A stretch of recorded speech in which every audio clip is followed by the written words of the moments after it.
Okay. Oh. Thank you. All right, Dave.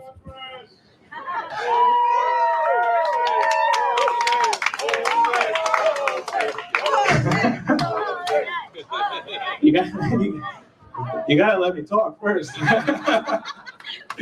And actually, before I begin anything, none of this would have been possible. None of us would be here right now if it wasn't for Irene and Anastasia.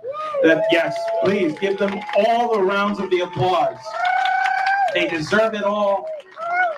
I'm honored to be the last person to close us out. And I also want to thank people like Jimmy Dore, who put me on his show. It allowed us to raise the funds that we needed to put on this rally. And if people can continue to support us and donate us for the next action that we put on, because this does not end here. What we've done here is we've set up an amazing foundation and beginning for a process, a continuous process. In the last minute, all of you came together to help organize this rally. I went on Jimmy Dore's show to put out a plea. I said, if you can organize this rally, we'll see what happens in the future. What did that lead to? It came into last-minute endorsements from some high-profile people. And that was because of you. RFK Jr. gave an endorsement of this rally, which we played at the beginning of the live stream. We didn't play it here for the people, but we played it for the live stream, and hopefully people after this can go and see that. We had other people endorsing this rally, like Jimmy Dore, as I said. You know, we've had people from the Gray Zone endorse this rally as well. And so what today is a declaration around the world that humanity declares peace as the only way forward. We are a pro-peace rally, not necessarily just anti-war. To be pro-peace, of course, includes anti-war. But pro-peace means pro-development around the world. It means getting rid of world hunger. It means making sure that everybody has an equal right to education and access to some of the best sources and tools around the world today. And, you know, one of the things that we're having after this rally is we are having the Mozart Requiem. Since today happens to be the 78th anniversary of the Hiroshima bombing, Mozart's Requiem is very fitting because Mozart didn't write the music for those who have passed away. He wrote it for the living. It's a remembrance song. And one of the sections you'll hear from the Requiem goes as follows: eternal grant unto them, O Lord, and let perpetual light shine upon them.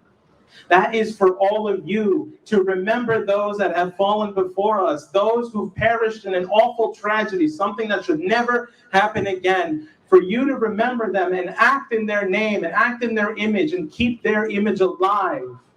That's what we're here for. That's what this rally is a declaration of. And today, we face something much, much worse, the extinction of the entire human race. You know, there's a book called From No High Ground. Hiroshima, it says in the book, Hiroshima had been spared the most faithful results of the war. While almost every other urban area in Japan had been bombed by the B-29, Hiroshima had felt the concussions of only 12 enemy missiles in 3.5 years of war. And only about a dozen people had been killed. And then what happened? Out of nowhere, as a surprise, this bomb came down. And then 3 days later in Nagasaki, killing over 200,000 people. It came out of nowhere. And our circumstances today are no different because a bomb will just happen out of nowhere. And Scott Ritter can tell you a whole lot more about that.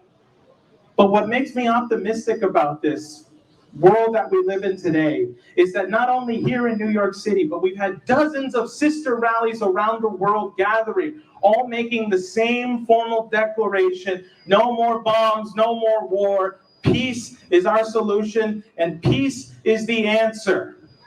And so we demand nothing less than peace. A lot has been said today, but I think the biggest expression, or the best expression that came out of today, was the expression of love from every single speaker that has been felt around the world. We meet here today in front of the United Nations to tell the world that this is an international process that started here today. And so I just want to end off by saying thank all of you, because this is a worldwide effort. It's not just centered here in New York City, not just centered around the people who are gathered around me right now.